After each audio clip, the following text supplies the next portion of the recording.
Herkese merhabalar, kanalıma hoş geldiniz arkadaşlar. Umarım iyisinizdir. Çok şükür bu akşam yine sizlerle birlikteyiz ve yepyeni bir örnekle karşınızdayım. Özellikle çocuk örgülerine çok yakışan ama yine uygulamak istediğiniz her yerde yapabileceğiniz bir örnek olacak. Ben bebeği yünü ve 3 numara misina şiş kullanacağım örneğin çalışmasında. Elinizde olan hangi kalınlıkta bir yün varsa hepsiyle uygulayabilirsiniz. Örneğimizin bir tane deseni için toplam 10 tane ilmeğe ihtiyacımız var. Onun katlarında ilmek sayımızı attıktan sonra sonuna sadece kenar ilmekleri ekliyoruz. Ben de sizlerle birlikte en az 2 desen çalışması yapmam gerektiği için 22 tane ilmek atıyorum şişime. Eğer lastiğinizi haroşa örecekseniz ön yüzden kuruluma başlayın ama oldu da lastik örgü yaparsanız tersinden örneklerin tamamını bir sıra düz olarak örüp önde bir sıra ters görüntüsü yapabilirsiniz. Kenar ilmeğimi örmeden alıp 2 adet ters örüyorum modelimin ilk sırası için. 2 adet ters ilmeği ördükten sonra örneğim 6 ilmekten oluşuyor. Şöyle 2 ilmeği atlıyorum. 3. ilmeği sağ şişime alıyorum ön taraftan. Diğer çıkartıp arka taraftan da ilk 2 ilmeği sol tarafa alıyorum ve yerlerini değiştirdikten sonra bu 3 adet ilmeğimi düz olarak örüyorum. Yani 3. ilmeği ön yüzden en başa almış olduk. Kalan 3 tane ilmeğe de yine aynısını yapacağız. Buradaki ilmeği en başa atacağım ortadakini. O yüzden onu örmeden sağ şişime aldım. Diğer ikisini düz olarak örüyorum. Örmediğim ilmeği ön yüzden sola, ördüklerimi arka taraftan sağ şişe alıp bunu da bir düz olarak örüyorum. Şöyle bir görüntümüz olacak. Ortadaki iki ilmeği en başa almış oluyoruz. Ve devamında yine 2 adet ters örüp bu şekilde 10 ilmekle bir desenimi bitirmiş oluyorum. Başta 2 ters, sonra 6 düzün üzerine uygulama yapıyoruz ve tekrar 2 ters. Yine yapacağız aynısını. 2 adet tersimizi örüyoruz ve arada 4 adet ters olmuş oluyor. 6 ilmek üzerine kırıyorum. Bu şekilde 3. ilmeği şöyle ön yüzden sağ şişime alıyorum. İlk 2 ilmeği de arka yüzden sol şişime alıp yerlerini değiştiriyorum ve ilk 3 adet ilmeğimizi düz olarak bu şekilde örüyorum. Kalan son üçünde ilkini örmeden alıyorum. Daha sonra 2 tanesini örüyorum. Örmeden aldığımı ön yüzden, ördüklerimi arka yüzden olacak şekilde yer değiştirip örmediğim ilmeği de düz olarak örüyorum. Devamında yine 2 adet ters ilmek örüp bu şekilde modelimizin ilk sırasını kırıyoruz. İkinci sıra örneğin tersine döndüğümde ilmekleri gördüğüm gibi öreceğim. 2 tane düz ilmeğim, 6 adet ters ilmek, 3, 4, 5 ve 6. 1, 2, 3, 4 ilmek düz ve 6 ilmek ters.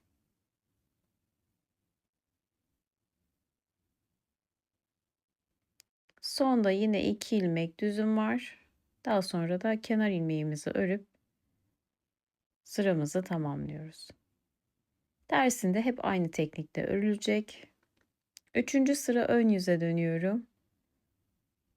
2 ilmek ters. 6 ilmek düz.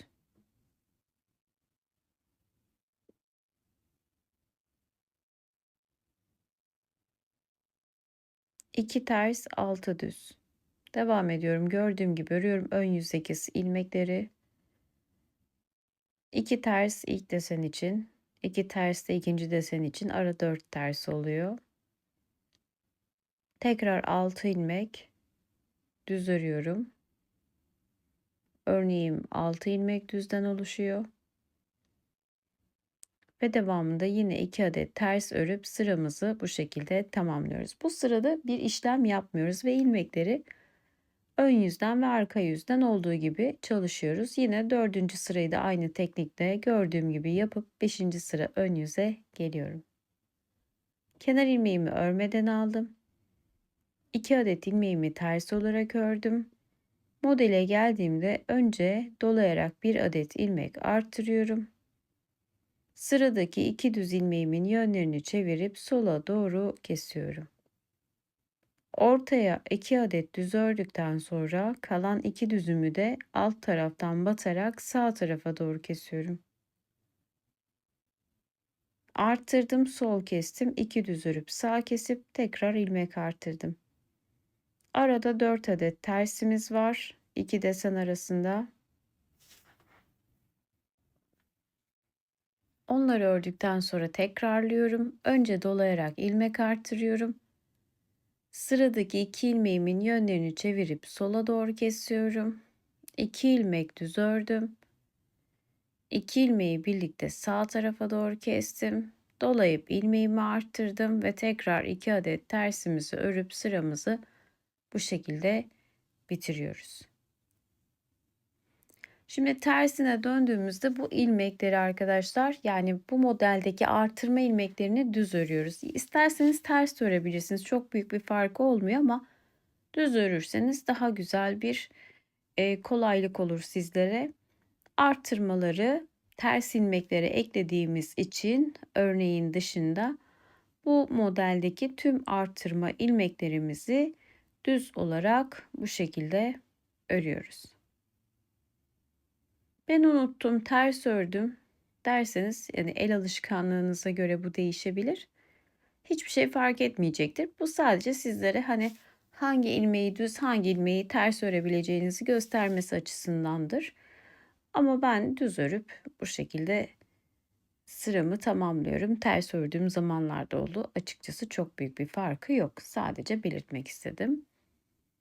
Ön yüze örneğimin 7. sırasına döndüm.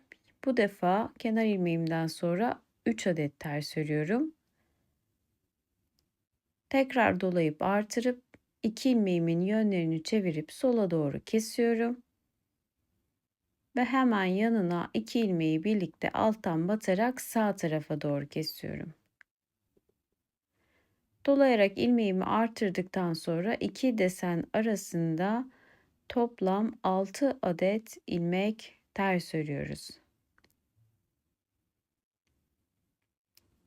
Yeniden arttırıyorum.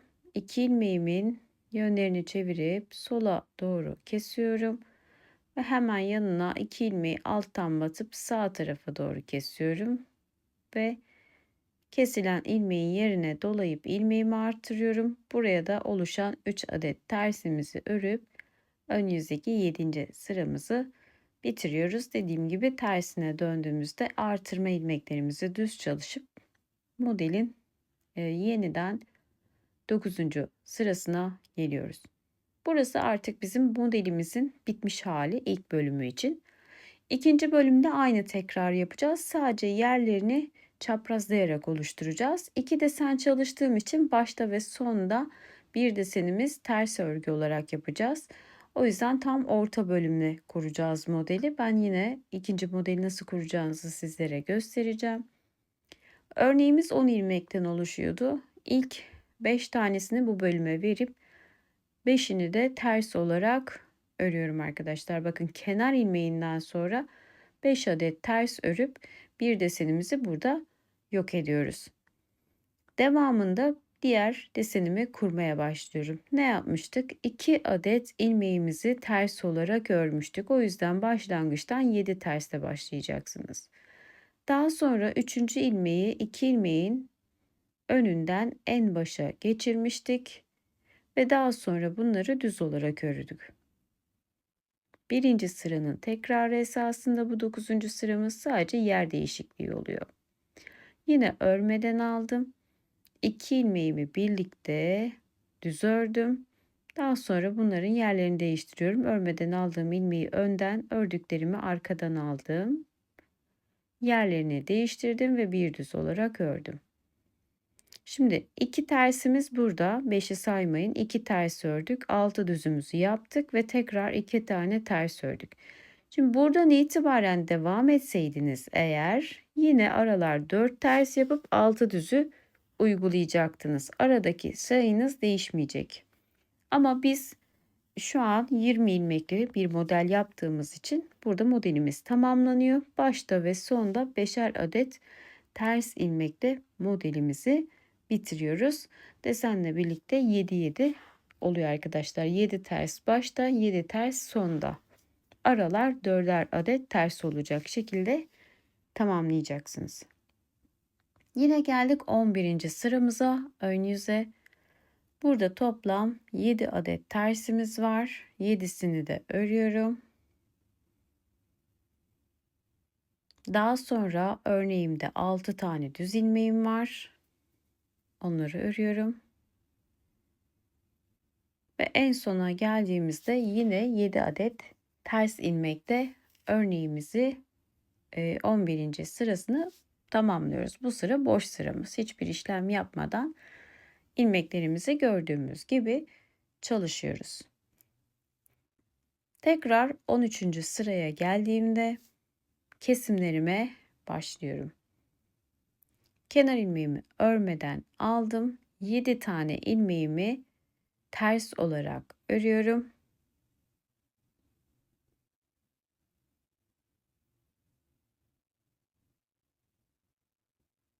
Dolayarak ilmeğimi arttırıp 2 ilmeğimin yönlerini çeviriyorum. Düz ilmeklerin sola doğru kesiyorum. Ortaya 2 düz ördükten sonra kalan 2 düzümü de alttan batıp sağ tarafa doğru kesiyorum ve dolayarak ilmeğimi artırıyorum. Devamında yine 7 adet tersimizi örüyoruz.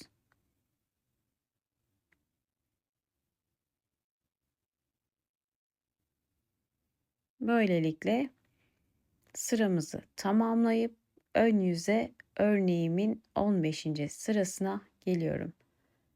Kenar ilmeğimden sonra bu sıramda artırma ilmeğimle beraber 8 tane ters ilmek örüyorum.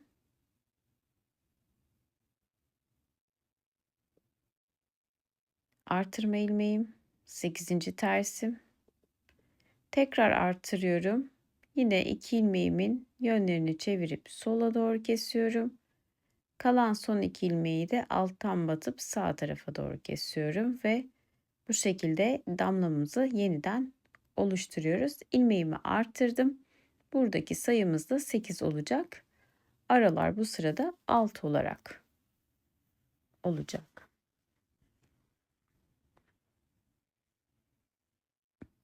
Ve böylelikle 15. sıramla örneğimin son sırasını tamamlamış oluyoruz. 16. sırada yine ilmekleri gördüğüm gibi çalıştıktan sonra modelimi burada bitiriyorum.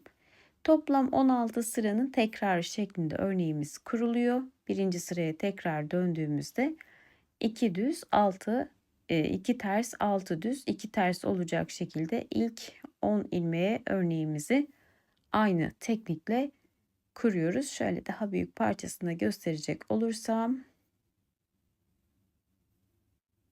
yine aynı ip ve aynı şişle çalıştım sizler için. Bakın şu şekilde ilk desen kurulumundan sonra ikinci deseni bunun tam ara bölümlerine yaparak bu şekilde uyguluyoruz. Örneği özellikle yakadan başlama bebek yeleklerinde de tercih edebilirsiniz. Bakın şu şekilde balon gibi bir görüntüsü oluyor. Benim de çok hoşuma gitti. İstediğiniz her kalınlıkta bir yünle çalışabilirsiniz arkadaşlar. Hem basit hem de farklı duran bir örnek. Umarım sizler de beğenir ve uygularsınız. Bir sonraki örnek videomda tekrar görüşmek üzere. Hoşça kalın, sağlıkla kalın. Kanalıma abone olmayı, yorum yapmayı ve beğenmeyi lütfen unutmayın arkadaşlar. Hoşça kalın.